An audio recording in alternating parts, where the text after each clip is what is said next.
hipocresía, bien digo, a la falsedad. Hay personas que no son cristianas, sin embargo, en la gracia común del Señor, logran desarrollar esta cualidad. Usted conoce personas no cristianas que son veraces, que hablan con verdad. Ahora, nosotros como creyentes, como discípulos de Cristo, esto no es una alternativa, debe ser un sello, un distintivo, debe ser parte de nuestro carácter, el ser personas veraces. Es por eso que en el verso 12 dice, y sobre todo, hermanos, no juren ni por el cielo, ni por la tierra, ni por ningún otro juramento, antes bien sea el sí de ustedes sí, y su no, no, para que no caigan bajo juicio. Comienza el verso con la palabra y sobre todo. Esta expresión podría darnos la impresión de que va a escribir algo Santiago que requiere una mayor atención o que él quiere darle un mayor énfasis. Sin embargo, en el sentido original de las palabras griegas, es más bien que se está llegando a la conclusión de lo escrito, ¿sí? No es que esto de no jurar sea más importante que el resto de las cosas que él ha enseñado. No, todo es importante, y el sentido entonces de esta palabra y sobre todo es más bien que nos estamos acercando a la conclusión de la enseñanza de Santiago hacia sus destinatarios. Santiago está haciendo aquí, iglesia, un eco de lo que antes había dicho el Señor Jesucristo. Es muy similar cuando nosotros vamos a Mateo capítulo 5, verso 33 al 37, podemos leer: también han oído que se dijo a los antepasados, no jurarás falsamente, sino que cumplirás tus juramentos al Señor. Pero les digo, no juren de ninguna manera, ni por el cielo, pues es el trono de Dios, ni por la tierra, porque es el estrado de sus pies, ni por Jerusalén, porque es la ciudad del gran rey. Ni jurarás por tu cabeza, porque no puedes hacer blanco o negro ni un solo de tus cabellos. Antes bien, sea el hablar de ustedes sí, sí, o no, no, porque lo que es más de esto procede del mal. A su vez, esto es una cita que aparece varias veces en el Antiguo Testamento, pero por ejemplo, en Números capítulo 30, verso 2, leemos: si un hombre hace voto al Señor, voto o juramento es lo mismo, o hace un juramento para imponerse una obligación, no faltará a su palabra, hará conforme a todo lo que salga de su boca. Por lo tanto, esta es una enseñanza que nosotros encontramos muy clara en la Escritura. Ya para la época del Señor Jesucristo, a la época de Santiago, se había tergiversado bastante esto de los votos y del juramento. Se hacían juramentos, por ejemplo, invocando, como dice el texto, ¿no? Lo que ellos trataban de hacer es no invocar a Dios, pero recurrían a otros argumentos. Entonces, hacían el voto, no invocando a Dios necesariamente, pero eso por mi mamá o cosas así. Sin embargo, no está la solemnidad del juramento. El texto, de hecho, dice que no debiésemos jurar ni por el cielo, ni por la tierra, ni por nada. Nos está estableciendo una dinámica de la palabra empeñada, ¿sí? De que tu sí sea sí, de que tu no sea no, no recurriendo a artimañas para deshacer nuestros compromisos. Y aquí la pregunta práctica para nosotros y para que hagamos algo de memoria: ¿cuándo fue la última vez que incumplimos nuestra propia palabra? ¿Cuándo fue la última vez que adquirimos un compromiso, pero que al pasar del tiempo dejamos de cumplirlo? Es a ese tipo de actitudes que la palabra se está refiriendo y que nos está confrontando. Tenemos necesariamente que entender que el llamado del Señor es que nosotros seamos personas veraces. Si afirmamos que haremos algo, nos comprometemos, debiésemos cumplir. Y si no cumplimos, lo cierto es que estamos cayendo en un tipo de mentira. Y mentir, usted lo sabe muy bien, mentir es un pecado. En ese sentido, el texto dice que cae bajo juicio. El sentido no es el juicio eterno, sino más bien el juicio que tiene que ver con la disciplina de Dios. Santiago le llama a estos destinatarios hermanos, se está refiriendo a gente creyente. Nuestros sí y nuestros no son sumamente importantes en todo lo que hacemos, desde el matrimonio, los estudios, la familia, la vida de iglesia. No es posible avanzar hacia la madurez sin ser veraces, sin ser personas fieles en nuestros compromisos. dice Wiersbe, es un compromiso básico de que el carácter verdaderamente cristiano requiere de pocas palabras. La persona que tiene que usar muchas palabras, incluso juramentos, para convencernos, tiene algo mal en su vida y trata de tapar su debilidad con palabras. El verdadero creyente íntegro solo tiene que decir que sí o que no y la gente lo creerá. Somos nosotros personas creíbles. Lo cierto es que aplicando esta parte del mensaje a nuestra realidad como iglesia, ¿no? Son necesarios nuestros sí. Como parte de esta congregación sabremos a través de esos sí quiénes somos, con quiénes contamos, qué podemos hacer, cómo podemos proyectarnos como iglesia. Y también son necesarios los no, porque sabremos a qué atenernos, ¿no? Y cómo poder salvaguardar ciertas situaciones. Notemos que Santiago aquí no está diciendo, él no está calificando el sí o el no como mejor. No está diciendo tienes que decir que sí o tienes que decir que no. Lo que Santiago está diciéndonos es que tenemos que ser veraces. Si tú vas a comprometerte, ese sí está bien. Y si tú dices no, también está bien. Mientras permanezcas como una persona creíble, gente confiable, de compromisos férreos. Se diría acá, en Chile, por lo menos, gente derecha. ¿Sí? Gente derecha, gente que cumple con su palabra. Gente confiable. La muerte de Cristo, dice un comentarista, lidió con el pecado. Su espíritu da poder y dota a los creyentes para el servicio. Pero cada uno de nosotros es responsable por cómo ha utilizado los dones y las oportunidades para el ministerio. ¿Sí? Ahí haciendo alusión a esto del sí y el no. ¿Es nuestro sí siempre sí, iglesia? ¿O cambia según la circunstancia o según nuestra perspectiva individual? Ser veraces, ser personas de palabra, como yo nombré este primer punto, no es una opción en la vida del creyente. Debe ser parte de nuestro carácter. Eso respecto del versículo 12 que constituyó nuestro primer punto. Ahora el segundo punto, algo más largo, la oración y sus alcances. Desde el versículo 13, donde leemos, sufre alguien entre ustedes, haga oración. Está alguien alegre que cante alabanza. Santiago enseña a sus lectores sobre la importancia y la aplicación que tiene la oración en la vida del creyente. Y nos da como ejemplos situaciones bastante contrastantes. Primero dice el que sufre y luego el que está alegre. Tanto la oración como la alabanza o la canción son formas o medios en los cuales nosotros nos comunicamos con el Señor. Sabemos que estos destinatarios sufrían persecución por causa de Cristo. Lo veíamos hace algunas semanas, en manos de los ricos también sufrían, la semana pasada. Había diferencias internas, como también lo vimos hace algún tiempo. El sufrimiento es parte de la vida, ¿sí?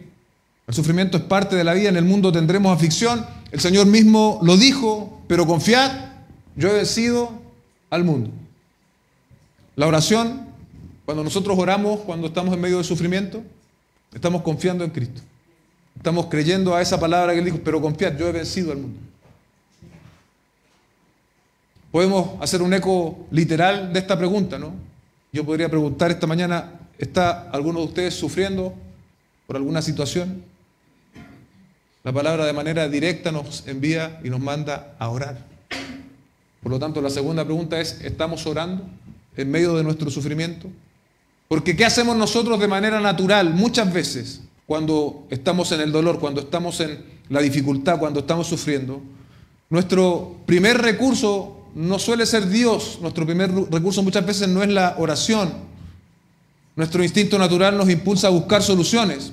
Tratamos de resolver las cosas en nuestras posibilidades. Otros se quejan.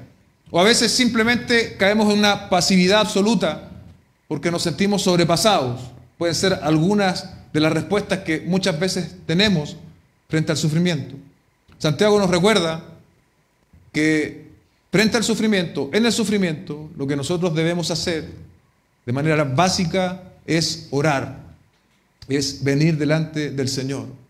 Y tenemos el gran ejemplo, iglesia, el gran ejemplo que nos dio nuestro propio Señor Jesucristo previamente a su crucifixión. Y esto lo leemos en Mateo capítulo 26, verso 36 al 46 dice: entonces Jesús llegó con ellos a un lugar que se llama Getsemaní y dijo a sus discípulos: siéntense aquí mientras yo voy allá y oro. Y tomando con él a Pedro y a los dos hijos de Zebedeo, comenzó a entristecerse y a angustiarse. ¿Cómo estaba el Señor? Triste y angustiado. Verso 38, entonces le dijo: mi alma está muy afligida hasta el punto de la muerte. Quédense aquí y velen junto a mí. Y adelantándose un poco, cayó sobre su rostro, orando y diciendo: Padre mío, si es posible que pase de mí esta copa, pero no sea como yo quiero, sino como tú quieras. Eso también nos da dirección a nuestra oración en medio de el sufrimiento, porque naturalmente vamos a orar para que Dios nos quite el sufrimiento o lo que nos está causando el sufrimiento, pero el Señor Jesucristo nos muestra acá en su propia experiencia que hay una voluntad mayor del Señor. Entonces tenemos que orar también de esta manera: Señor, estoy sufriendo por esta situación, me siento sobrepasado, pero tal vez yo no tengo la mejor respuesta a esto. Que se haga tu voluntad, Señor. Si aún tengo que seguir sufriendo, dame la gracia necesaria para continuar entonces mi camino. Verso 40, entonces vino Jesús a los discípulos y los halló durmiendo. Y dijo Pedro: con que no pudieron velar una hora junto a mí, velen y oren para que no entren en tentación. El espíritu está dispuesto, pero la carne es débil. Apartándose de nuevo, oró por segunda vez, diciendo: Padre mío, si esta copa no puede pasar de mí, que yo la beba, hágase tu voluntad. Vino otra vez Jesús y los halló durmiendo, porque sus ojos estaban cargados de sueño. Dejándolos de nuevo, se fue y oró por tercera vez y dijo otra vez las mismas palabras. Entonces vino a los discípulos y les dijo: ¿todavía están durmiendo y descansando? Vean, ha llegado la hora y el Hijo del Hombre es entregado en manos de pecadores. Levántense, vamos, miren, está cerca el que me entrega. Nuestro Señor Jesucristo necesitó orar en su momento de angustia. La pregunta es: ¿cuánto más nosotros, queridos hermanos, que somos seres finitos, frágiles, quejumbrosos? Si Cristo tuvo que venir a la presencia del Padre en medio de su sufrimiento, ¿cuánto más nosotros? Pablo nos da el ejemplo. Él pidió 3 veces al Señor que le quitara el aguijón. Pero ¿cuál fue la respuesta del Señor a esa petición? Segunda a los Corintios 12:9. Y Él me ha dicho: te basta mi gracia, pues mi poder se perfecciona en la debilidad. Por tanto, con muchísimo gusto me gloriaré más bien en mis debilidades, para que el poder de Cristo more en mí. Dice Warren Wiersbe: la oración puede quitar la aflicción, si es la voluntad de Dios. Pero la oración también puede darnos la gracia que necesitamos para soportar las pruebas y usarlas para llevar a cabo la perfecta voluntad de Dios. Ese es un escenario, ¿no?, respecto de la oración y cuando estamos en sufrimiento. La segunda parte del versículo 13 dice: ¿está alguien alegre? Cante alabanzas. ¿Qué hacemos cuando nosotros estamos alegres? ¿Qué hace usted? ¿Se llena nuestra boca de alabanza? A veces sí, a veces no. Muchas veces estamos tan alegres que ni siquiera nos acordamos mucho de alabar el nombre del Señor. Llegamos a hacer del momento un fin en sí mismo. Y nos olvidamos que si estamos alegres es por la gracia y la misericordia del Señor. Nos lleva muchas veces a un sentimiento de independencia, de sentir cierto orgullo. Lo cierto, iglesia, es que este mundo está saturado de malas noticias. Pero Dios, en su infinita gracia y favor, nos permite aún vivir buenos momentos. Nos permite tener familia, tener salud. Nos permite ver, por ejemplo, la llegada de un hijo, de una hija. No falta el pan en nuestra mesa. Tenemos un techo que nos cobija. Y nada de eso es por causa nuestra. Él hace salir el sol sobre buenos y sobre malos. Deberíamos entonces vivir en una alabanza constante. Pero ¿sabe? Tenemos otra vez que decirlo. Tenemos esta remanencia de pecado en nosotros que distorsiona nuestra visión para poder ver la misericordia y la gracia del Señor que vivimos a diario. Desde la salvación por gracia hasta este preciso momento en el cual tú estás respirando por tus propios medios, es la expresión de la gracia y la misericordia de Dios sobre tu vida. El texto nos manda a cantar alabanzas. No importa si tienes o no una gran voz, cántale al Señor y reconoce su favor eterno, porque hoy día estamos de pie gracias a Él. Hay un pasaje en la Escritura de dos hombres que hicieron esto en una misma situación, en una misma oportunidad. Ellos fueron capaces de orar y de cantar al Señor. Hechos capítulo 16, verso 25 al 26. Dice, como a medianoche, Pablo y Silas oraban y cantaban himnos a Dios. Amén. Mire la situación en la cual estaban ellos. Estaban presos. ¿Pero qué hicieron? Oraban y cantaban himnos al Señor. Y los presos los escuchaban. Pregunta para nosotros. ¿Nosotros oramos y cantamos a Dios en este tipo de situaciones? Y lo otro que el texto nos enseña es que cuando nosotros oramos, cuando nosotros cantamos, eso tiene efectos sobre otras personas que nos oyen. ¿Sí? Verso 26, de repente se produjo un gran terremoto, de tal manera que los cimientos de la cárcel fueron sacudidos. Al instante se abrieron todas las puertas y las cadenas de todos se soltaron. Ocurrió entonces una manifestación sobrenatural del poder de Dios. Pablo y Silas fueron liberados y en el intertanto de esta situación dieron testimonio del evangelio al carcelero, quien fue bautizado junto con su familia, dice el texto más tarde. Nuestra oración, nuestro canto, quizás no va a tener estos efectos tan espectaculares. Quizás no va a haber un terremoto mientras tú y yo cantamos. Pero, ¿sabes? Sí tendrá efectos. Sí tendrá efectos porque nosotros, iglesia, servimos al mismo Dios que sirvió Pablo y que sirvió Silas. Dios va a intervenir. Quizás dándote una oportunidad para dar testimonio de Cristo y su evangelio. Quizás liberándote de ese peso que vienes cargando. Dios siempre hará algo de la manera más apropiada y sabia y en el momento más adecuado a tu favor. Pero tú y yo debemos mantenernos con la perspectiva correcta, en oración y cuando tenemos razones para alegrarnos con canción. Nuestro cantar debe ser una expresión de nuestra espiritualidad interior. La alabanza del creyente debe hacerse inteligentemente y no solo con la pronunciación de palabras o ideas que no significan nada para él. Eso lo vemos reflejado en 1 Corintios 14:15. Dice entonces que oraré con el espíritu, pero también oraré con el entendimiento. Cantaré con el espíritu, pero también cantaré con el entendimiento. Nuestro canto debe tener, por lo tanto, este ingrediente de entendimiento. Nuestro canto también debe salir del corazón. Efesios 5:19. Hablen entre ustedes con salmos, himnos y cantos espirituales, y cantando y alabando con su corazón al Señor. Debe ser motivada nuestra canción por el Espíritu Santo. Efesios 5:18. No se embriaguen con vino, en lo cual hay disolución, sino sean llenos del Espíritu. Finalmente, nuestro canto debe estar basado en la palabra del Señor y no en ideas humanas. Si un canto no es bíblico, no es aceptado delante de la presencia del Señor.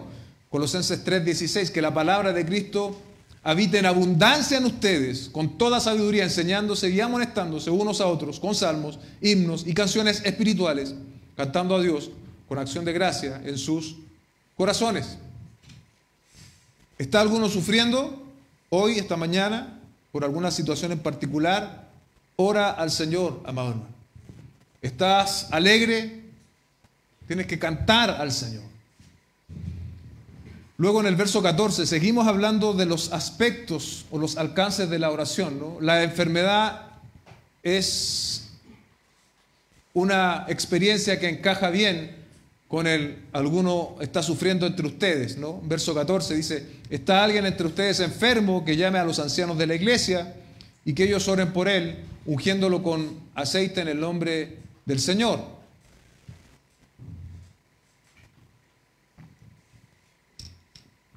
Aquí vemos características especiales que Santiago va a empezar a describir respecto de esta situación de alguien enfermo. Dice, dice Warren Wiersbe, la persona está enferma por su pecado. El texto griego dice si ha estado pecando constantemente. Santiago describe a un miembro que está enfermo porque ha sido disciplinado por Dios. Esto explica el por qué los diáconos de la congregación deben ser llamados.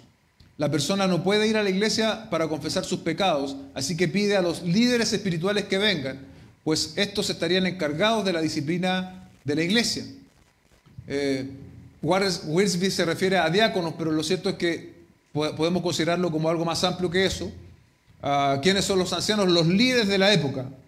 El hombre o la mujer en cuestión estaba tan debilitado que, producto de su enfermedad, no le era posible moverse. ¿Y quién debía ejecutar este llamado a los ancianos? El mismo que está enfermo. El que estaba enfermo era el encargado de hacer saber su situación y llamar a los ancianos para que vinieran a atender. Ahora, aquí está el uso del aceite.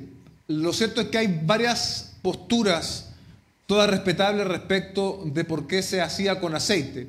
Unos piensan que era un uso medicinal en la época. Y de hecho, en el contexto, sí había uso medicinal de aceite, que era como hacer una especie de masaje con el aceite. Ahora, yo no adscribo mucho a esa idea porque lo que se está convocando son líderes de la iglesia, no médicos, ¿sí? No médicos. Entonces, eso nos lleva a pensar en el aceite más bien como un símbolo, más bien como un símbolo. Un autor de apellido Strauss dice: el aceite aplicado en el nombre del Señor ayuda al enfermo a recordar que es objeto especial de oración y del cuidado del Señor. Entonces el aceite vendría siendo más bien un símbolo. Es la oración de fe, como dice el versículo 15, lo que restaura al enfermo y no el aceite.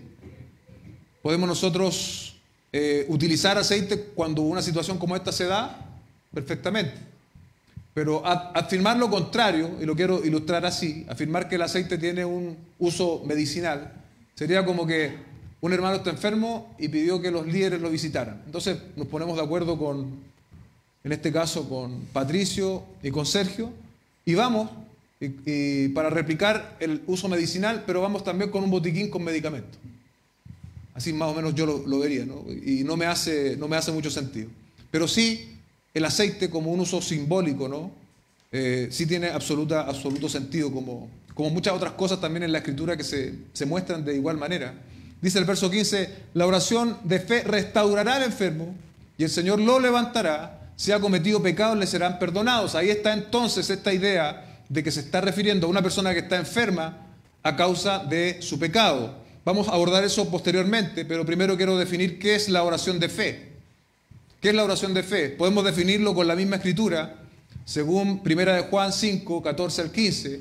Esta es la confianza que tenemos delante de Él, que si pedimos cualquier cosa conforme a su voluntad, Él nos oye. Y si sabemos que Él nos oye en cualquier cosa que pidamos, sabemos que tenemos las peticiones que le hemos hecho. La oración de fe se conforma a la voluntad de Dios. No es como un tipo específico de oración con palabras rebuscadas o un tipo de conjuro con invocaciones específicas. Yo me acuerdo hace algún tiempo tuve la oportunidad de estar visitando a una persona en una clínica y apareció una persona que supuestamente era evangélica y entonces empezó a enseñar que era necesario hacer una oración muy específica, casi con los exámenes médicos en la mano. Entonces como que, por decir algo, ¿no? Tiene bajo los eritrocitos. Señor, te pido que aumente sus eritrocitos. Tiene bajo el potasio. Señor, que aumente el potasio. Lloraban de esa manera, porque habían entendido que era una oración específica. Y no solo lo vi en esa oportunidad, sino que cuando trabajaba como veterinario también supe de situaciones similares a esas, que se oraba de manera específica con exámenes en la mano, porque supuestamente así la oración era mucho más completa. No, esa no es la oración de fe. No tiene que ver con los gritos, no tiene que ver con cosas así de específicas, tiene que ver con orar conforme a la voluntad del Señor. La oración de fe es una oración elevada cuando se conoce la voluntad de Dios. Los diáconos buscarían la voluntad de Dios en el asunto y luego orarían de acuerdo a ella. Warren Wiersbe hace un comentario muy acertado aquí. Dice, cuando yo visito a los enfermos de mi congregación, no siempre sé cómo debo orar por ellos. ¿Le ha pasado? ¿Dios desea sanar a su hijo? ¿O Dios está planeando llevárselo consigo? Son situaciones que a veces enfrentamos cuando nos piden oración. No lo sé, dice Wiersbe, por lo tanto debo orar. Si es tu voluntad, sana a tu hijo. Aquellos que creen que Dios sana a todos los casos y que Dios no desea la enfermedad de sus hijos, contradicen tanto las Escrituras como la experiencia. Pero cuando tenemos la plena convicción de la palabra y el Espíritu de Dios, que Dios quiere que sea esa persona sanada, entonces podemos orar con esta oración de fe y esperar que se haga la sanidad. Pero tenemos que tener una convicción espiritual de aquello. Porque si no, no solo nosotros vamos a quedar muy mal parados, sino que el nombre del Señor. ¿Sí? El texto completa acá, dice, si ha cometido pecados, le serán perdonados. Aquí está esta posibilidad de que la enfermedad tenga relación con un pecado no confesado, con un pecado no arrepentido. Sobreviene entonces la enfermedad como una especie de disciplina de parte de Dios. Y esto nosotros también lo encontramos en otros textos, como 1 Corintios 11, 29-30. Dice, porque el que come y bebe sin discernir correctamente el cuerpo de Cristo, come y bebe juicio para sí. Y aquí viene el verso 30. Por esta razón hay muchos débiles y enfermos entre ustedes, y muchos duermen. ¿Ok? Dios había disciplinado a algunos corintios, dado que ellos estaban, como dice el verso 29, celebrando la cena del Señor sin discernir el cuerpo de Cristo. Es disciplina por parte de Dios a causa del pecado. Entonces Dios toma los medios para guiar a estos creyentes al arrepentimiento. Pero también hay que decir aquí que no toda enfermedad es por causa de un pecado. ¿Sí? Esta idea de la enfermedad producto del pecado estaba muy arraigada en la época del Señor Jesucristo, en la época de Santiago también. Esto lo podemos ver en el Evangelio de Juan, capítulo 9, versos 1 al 3. Al pasar Jesús vio a un hombre ciego de nacimiento y sus discípulos le preguntaron, Rabí, ¿quién pecó, este o sus padres, para que naciera ciego? Ahí usted se da cuenta, ¿no? Cómo estaba muy arraigado en su sistema teológico, por decirlo así, esta idea de que si alguien se enfermaba, tenía que ver con los pecados de los padres o su propio pecado. ¿Qué responde el Señor frente a esto? Hubiese sido la buena oportunidad para afirmarlo. Sí, pecaron sus padres o pecó él. No, el Señor Jesucristo dijo, ni este pecó ni sus padres, sino que está ciego para que las obras de Dios se manifiesten en él. Entonces, la enfermedad, iglesia, obedece a la realidad de este mundo quebrado por el pecado. Pero también la enfermedad muchas veces tiene propósitos particulares de Dios. Y tenemos ejemplos bíblicos de aquello, ¿no? La historia de Job nos ilustra eso. El aguijón de Pablo, que no podemos estar 100% seguros de que fue una enfermedad, pero pudo haber sido. Se habla de Trófimo también, que estuvo enfermo. Timoteo y sus dolores estomacales. Por lo tanto, no en todas las oportunidades una enfermedad tiene que ver con el pecado. Parece ser que en el tema de Santiago sí, producto de cómo él nos enseña a enfrentar esto. El verso 16 dice, por tanto, confiésese sus pecados unos a otros y oren unos por otros para que sean sanados. La oración eficaz del justo puede lograr mucho. Aquí el tono en este verso 16 ya es más colectivo. Pasa de una situación particular, un enfermo llamando a los ancianos para que oren por él. Podríamos decir, esa es una situación oficial, la presencia de ancianos, posiblemente atendiendo a una persona que quería arrepentirse y que no lo había hecho. Ahora, el llamado es general y es hacia todos los destinatarios de esta carta, a diferencia de lo que habíamos leído recién. Incluso esta palabra, por tanto, del verso 16, otras traducciones dicen por eso confiésense sus pecados, oren los unos a otros. No debiésemos esperar llegar a situaciones extremas de estar postrados, de no poder movernos para requerir ayuda. Podemos procurar salud espiritual mediante la confesión de nuestros pecados los unos a los otros, las ofensas los unos a los otros. Podemos orar los unos por los otros, cuyo resultado, según el texto, es que vamos a ser sanados. La confesión que habla Santiago se hace entre creyentes. Él no se refiere a confesar los pecados a un predicador o a un sacerdote, como es la costumbre católica romana. De hecho, entiendo que este es uno de los textos que la Iglesia Católica Romana ocupa para esa práctica. Pero aquí se está hablando, y lo vemos muy bien en el texto, entre ustedes, entre los miembros de una congregación. confesamos nuestros pecados primero ¿a quién? Al Señor. Pero también debemos confesarlos delante de aquellos a quienes hemos ofendido, contra aquellos contra quienes hemos pecado. El pecado no confesado, no arrepentido, enferma muchas veces el cuerpo por una disciplina del Señor, pero también tiene un objetivo muchas veces en nuestro interior, daña las relaciones con otras personas. Por lo tanto, la confesión puede traer sanidad y vitalidad para nuestras almas. Primera de Juan 4, 20 al 21, dice, si alguien dice yo amo al Señor, pero aborrece a su hermano, es mentiroso. Pero el que no ama a su hermano, a quien no ha visto, no puede amar a Dios, a quien no ha visto. Y este mandamiento tenemos de él, que el que ama a Dios, ame también a su hermano. Las relaciones horizontales, estas relaciones que se dan entre nosotros, están en estrecho vínculo con nuestra relación vertical con Dios. Amén. Es decir, no podemos pretender estar bien con Dios y en discordia con quienes nos rodean.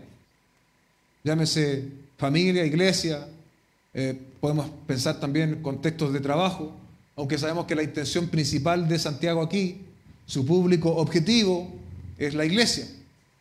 La salud espiritual de una congregación depende en gran medida de la obediencia a mandamientos como este, de confesarnos nuestras ofensas, de orar los unos por los otros. Mateo 6:12 dice, y perdónanos, aquí el Señor enseñando a orar, iglesia, y perdónanos nuestras deudas, como también nosotros hemos perdonado a nuestros deudores. La palabra deuda acá puede ser perfectamente traducida como pecado. Entonces, perdona mis pecados, así como yo voy a perdonar a aquellos que han pecado contra mí. La pregunta es, ¿nos perdonó el Señor? ¿Nos perdonó el Señor, iglesia? Entonces nosotros tenemos que saber perdonar el mal que otros nos hayan hecho. Verso 16 nuevamente dice, la oración eficaz del justo puede lograr mucho. ¿Quién es justo? Una persona piadosa que fue alcanzada por la gracia del Señor, una persona que ora con fe, una persona que ora también conforme a la voluntad revelada de Dios. Santiago pone aquí el ejemplo de Elías, y lo primero que dice en el verso 17 es que Elías era un hombre de pasiones semejantes a las nuestras. Elías era un hombre como nosotros. De hecho, Elías no era perfecto. Después de su victoria en el Monte Carmelo tuvo temor, se desanimó y huyó. Como muchas veces nos pasa a nosotros, tenemos buenas temporadas como creyentes, pero también flaqueamos, también tememos. Pero con todo era un hombre justo, era obediente al Señor y confiaba en Él. Las promesas de Dios en cuanto a las oraciones contestadas son para todos sus hijos, no únicamente para aquellos que nosotros consideramos más espirituales. Sin embargo, y a pesar de sus pasiones, su oración resultó efectiva. Elías oró conforme a los propósitos de Dios. Somos nosotros redimidos por la obra de Cristo, pero aún lidiamos con pasiones. Y estas pasiones, iglesia, a la luz de lo que el texto nos está enseñando, no deben ser un impedimento para presentar nuestras oraciones específicas, tal como lo hizo Elías en su momento. Oremos como nos enseñó el Señor Jesucristo. Señor, venga a tu reino, venga a tu reino. Dice el texto, lloró fervientemente para que no lloviera, y no llovió sobre la tierra por 3 años y 6 meses. Oró de nuevo y el cielo dio lluvia y la tierra produjo su fruto. Dice un comentarista, Elías no solo creyó al orar, sino que también fue persistente. Respecto de esto de orar fervientemente, ¿no? ¿Qué significa? Oró fervientemente y otra vez oró. En el Monte Carmelo, Elías seguía orando por lluvia hasta que su sirviente le reportó una pequeña nube como palma de una mano. Muchas veces no obtenemos la respuesta de Dios porque dejamos de orar. Es verdad que no somos escuchados por nuestra palabrería, Mateo 6:7, pero hay una gran diferencia entre las vanas repeticiones y la oración de fe persistente. Allí es donde nosotros debiésemos estar, en una oración de fe persistente. El Señor Jesús, lo leíamos delante, oró 3 veces en el Getsemaní. Pablo oró 3 veces para librarse del aguijón de la carne. Nosotros también debemos tener esa persistencia en nuestra oración. La aplicación inmediata, según el contexto, ¿no?, de la oración en este sentido, es que tenemos que orar por la salud espiritual de la comunidad de los creyentes.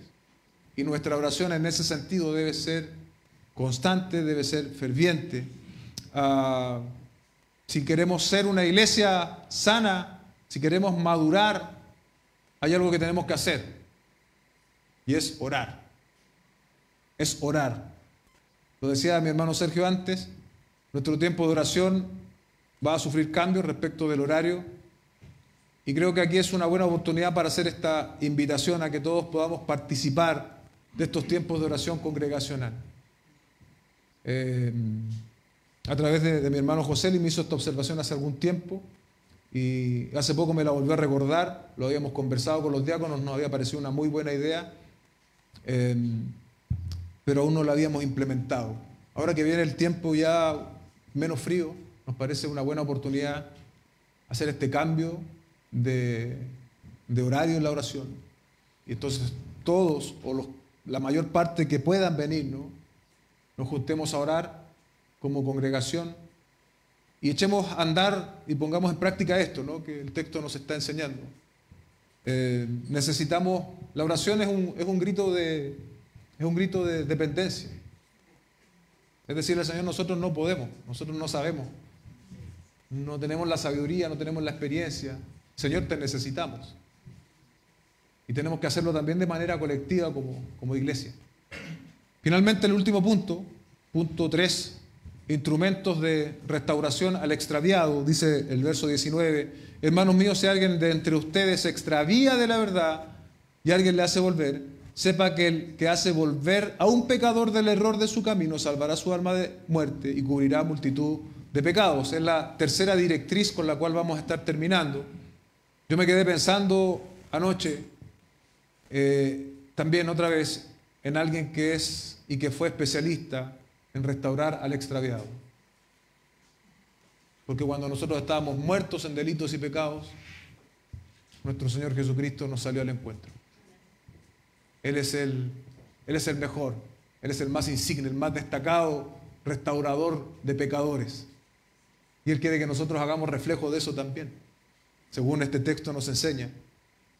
El verbo se ha extraviado sugiere un alejamiento gradual de la voluntad del Señor, dice un autor. Se extravía de la verdad. Este extravío dice relación con aspectos doctrinales y morales. Lo primero que debemos notar, al igual que en las indicaciones anteriores, salvo la que se hace alusión a los ancianos, es que dice hermanos míos. Eso Santiago no está diciendo a quienes tengan un cargo en específico para que hagan volver a los extraviados a la verdad. No, es un llamado colectivo, es por decirlo de manera más directa, es un llamado a la iglesia, es una misión de la iglesia hacer volver al extraviado. En el contexto inmediato y anterior también se desprende de la oración es que debemos orar por el extraviado. No solo implementar argumentos o cosas prácticas. Lo primero que debemos hacer si queremos ayudar a alguien que está lejos de la fe es orar por esa persona. No todo extraviado de la verdad está completamente perdido o es directamente un apóstata. Eso sería simplificar las cosas, ¿no? Decir, no, ya no tiene vuelta. Y lo cierto es que nosotros, iglesias, muchas veces no tenemos toda la información para llegar a calificar de esa manera a alguien. Entonces, ahí en esos contextos tenemos que ser muy cuidadosos para llegar a calificar de apóstata a alguien. La mayoría de las personas que han estado en una iglesia y que hoy día no están, son personas que están extraviadas de la fe por diferentes motivos. Y no necesariamente ellos son apóstatas. Entonces tenemos que tener mucho cuidado con eso. ¿Puede usted pensar en este momento en alguien que está en esta condición, que está extraviado de la fe? Probablemente sí. Si empezamos a pensar, probablemente van a venir nombres a nuestra cabeza. Lo que tendríamos que hacer, si no lo estamos haciendo ya, es orar por esas personas. Orar por esa persona. Y pedirle al Señor que abra una oportunidad para poder hablar luego con esa persona. Y ayudarle a volver, mostrarle el camino de vuelta. Segunda de Timoteo 2, 24-26 dice: el siervo del Señor no debe ser rencilloso, sino amable para con todos, apto para enseñar, sufrido. Debe reprender tiernamente a los que se oponen. Tiernamente a los que se oponen. Por si acaso Dios les da el arrepentimiento que conduce al pleno conocimiento de la verdad. ¿De a dónde se habían extraviado estas personas? De la verdad. ¿Qué nos está diciendo Pablo aquí? Por si acaso Dios les da el arrepentimiento que conduce al pleno conocimiento de la verdad.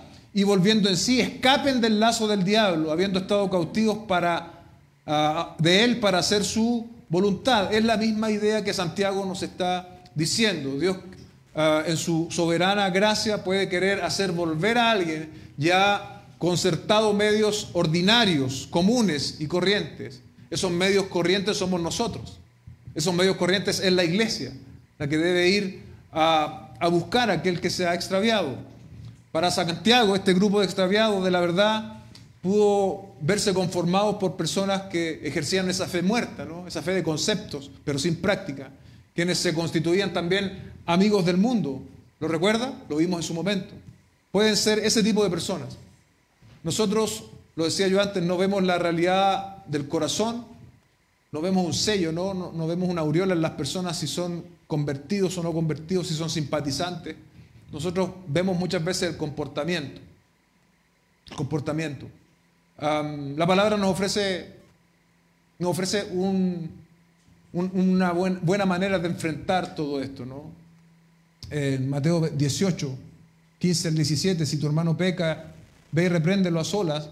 Si te escucha, ganado tu hermano, pero si no te escucha, lleva consigo a uno o a dos más, para que toda palabra sea confirmada por boca de 2 o 3 testigos. Si rehúsa escucharlos, dilo a la iglesia. Y si también rehúsa escuchar a la iglesia, sea para ti como el gentil y el recaudador de impuestos. Nosotros vemos cierta gradualidad, ciertos pasos que nosotros tenemos que hacer de cara a un hermano que ha pecado, a un hermano que está extraviado.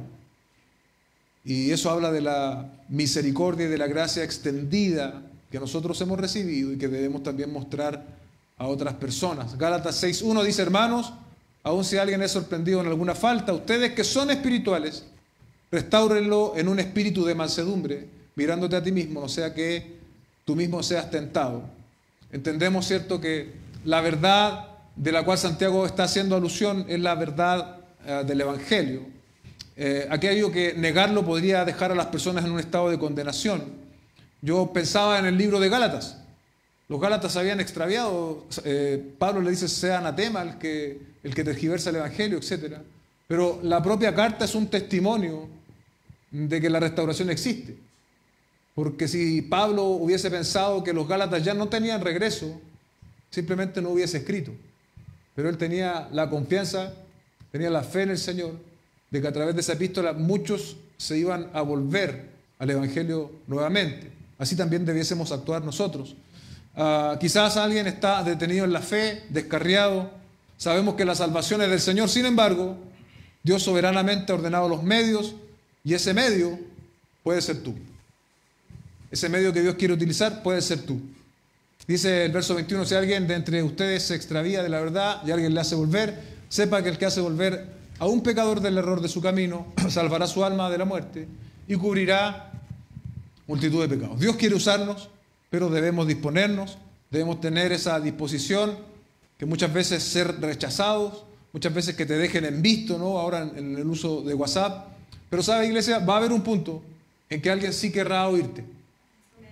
Va a haber alguien que sí querrá oírte y estarás viviendo la experiencia de este texto.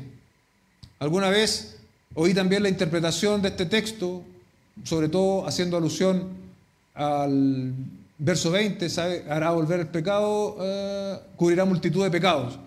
Como que si yo hago volver a una persona de su error, como que voy a estar cubriendo mis pecados.